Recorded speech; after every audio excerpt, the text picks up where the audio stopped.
everyone, we're on the Freedman job. This is day 6. We just completed the ice and water shield dry-in over the 3/4 marine fly decking for this beautiful view and bar.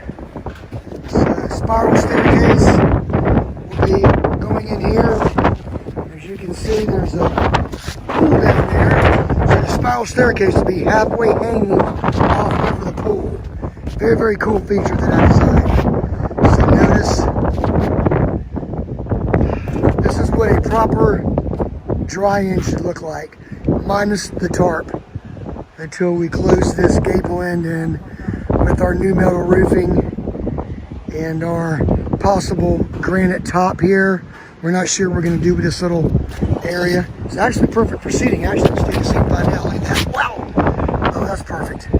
So here's the view. You can see we're just about higher elevation than anyone, except for that seafoam greenhouse over there. We have beautiful views of the ocean now.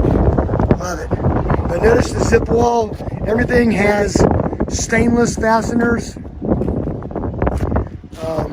Double zip tape behind as a counter flashing behind the ice and water shield, and we actually lapped the ice and water shield about 6 inches over code. Nothing wrong with a little extra membrane. So next will be the hardy board going down, and then the Vulcan waterproof deck, and then we'll be getting in some trim and of course our railings, and getting close to the end. So this is day 6. If you have a blessed day, we'll see you